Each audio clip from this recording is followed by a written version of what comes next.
It's 3 in the morning. Your eyes open in the dark. Nothing woke you. No sound. No dream you can remember. No reason at all. You lie there. The room is still. Your mind drifts toward worry, because this isn't supposed to happen. And somewhere in the back of your thoughts, a quiet voice insists that something is wrong with you. Maybe it's stress. Maybe it's age. Maybe it's a problem you'll have to fix. But the real answer is far stranger and far older than you. That waking is not a malfunction. It is a memory. It is a piece of something your species did every single night for thousands of years, long before the first clock was ever built. For most of human history, no one slept the way you are trying to sleep right now. You were taught that a good night is 8 unbroken hours, one long block, lights off, eyes closed, and then morning arrives in a single seamless leap. Anything less than that feels like failure. But that idea, the belief that sleep should be a solid, uninterrupted wall of unconsciousness, is shockingly new. So where did it actually come from? And what did people do before it? To answer that, a historian named Roger E. Kirch spent years buried in the past. He read diaries, he read court records, prayer books, medical advice, plays, and letters written by people who had been dead for centuries. And inside more than 500 of those documents, scattered across different languages and different lands, he kept finding the same 2 strange phrases: first sleep and second sleep. People wrote about them casually, the way you might mention breakfast. A woman in an old tale finishes her first sleep and rises to do her chores. A physician advises that the best hour to conceive a child is after the first sleep, when the body is rested and willing. The phrases appear over and over, never explained, as though every reader already understood them. Because they did. This was the shape of an ordinary night, and almost no one alive today remembers it. So here is what your ancestors actually did when the sun went down. They did not flip a switch. The world simply went dark, and it stayed dark for a very long time. So they went to bed early, often only a couple of hours after sunset. They fell into their first sleep, and then somewhere near the middle of the night they woke up, not in a panic, not reaching for anything in the dark. They woke gently, on their own, into a silent hour that belonged entirely to them. And then they lived inside it. This waking was a real and expected part of the night, and people filled it with quiet life.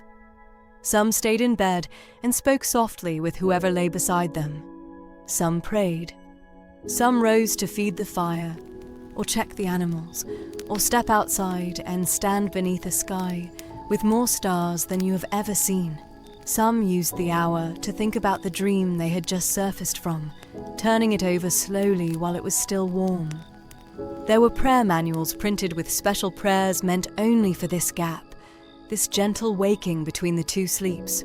And then, after an hour or 2, they would lie back down and slip into their second sleep, which carried them all the way to dawn. 2 sleeps, a doorway of waking in between.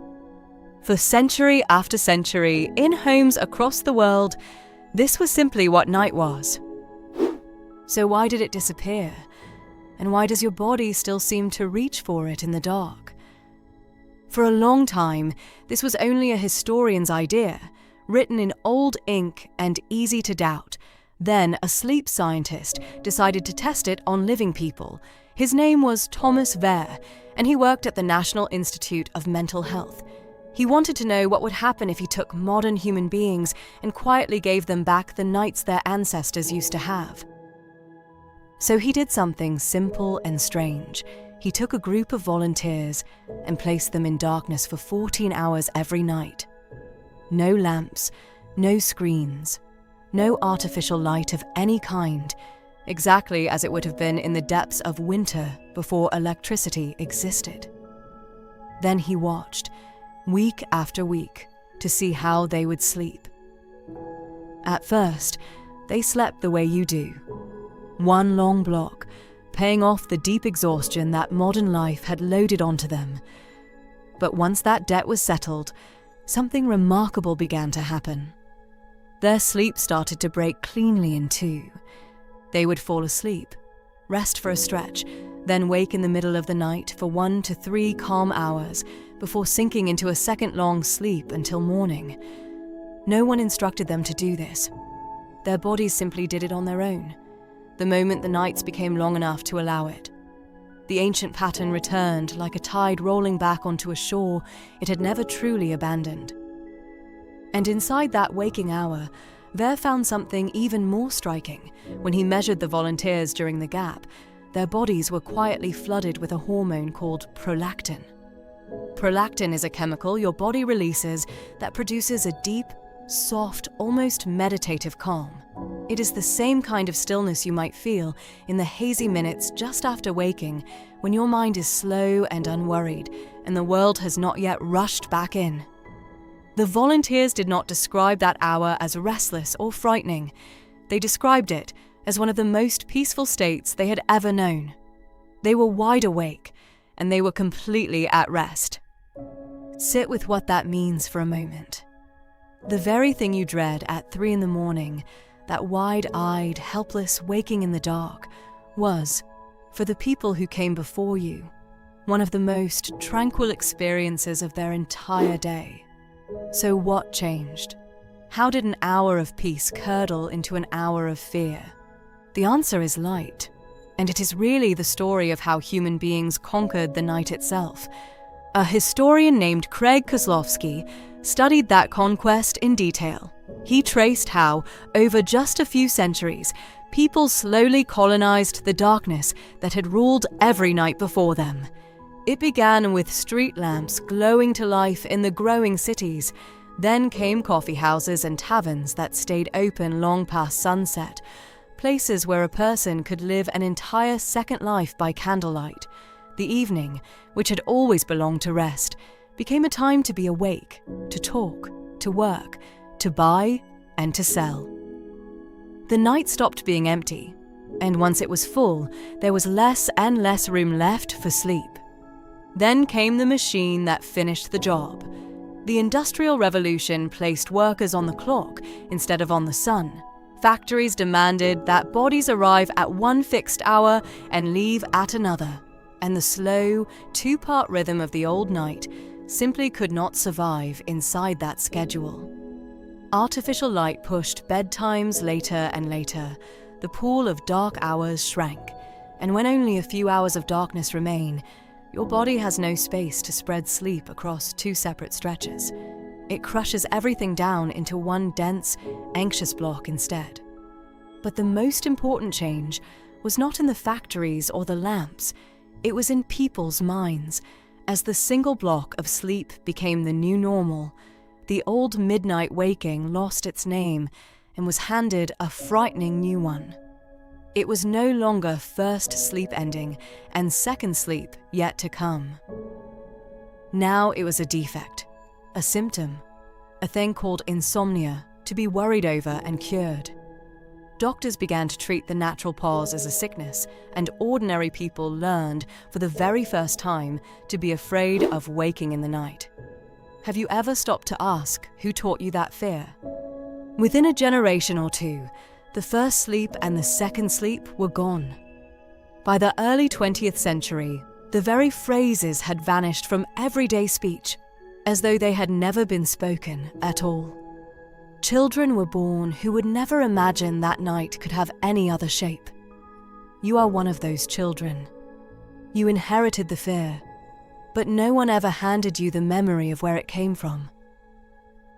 And yet here is the part that matters most to you, lying awake in the dark right now. The pattern did not actually die. It only fell silent. Your body still carries the blueprint for it. Buried somewhere deep in your biology is an instinct thousands of years older than the light bulb, older than the clock on your wall, older than the very idea that sleep should be a single, unbroken thing. And every so often, usually in the smallest hours of the morning, that ancient instinct stirs awake. Your eyes open. the old doorway swings quietly back into place, and for one strange moment, you are standing exactly where your ancestors once stood, inside the same midnight gap they treated as gentle and ordinary and even sacred. The only real difference is this: they opened their eyes and felt peace. You open yours and feel dread. And that dread, far more than the waking itself, is what robs you of the rest of your night. The instant you wake, the worry switch is on. You begin counting the hours you have left. You calculate how exhausted you will be tomorrow. You tell yourself that something inside you is broken, and the stress of that single thought drags you further and further from sleep, until a quiet, ancient pause swells into a long and miserable ordeal. Your ancestors never wrestled with the dark this way. They simply let it hold them. So imagine what might change if you stopped wrestling too. If, the next time you wake at 3 a.m, you remembered that nothing has gone wrong at all, that this is not a flaw in you, but a feature of you, written into your body long before you were ever born. What if that hour was never meant to be feared, but only to be passed through, slowly and softly on the way to a second sleep? You spend your whole life believing your sleep is broken. But perhaps it is only remembering a shape the modern world tried to erase. A shape older than electricity, older than every clock you have ever obeyed.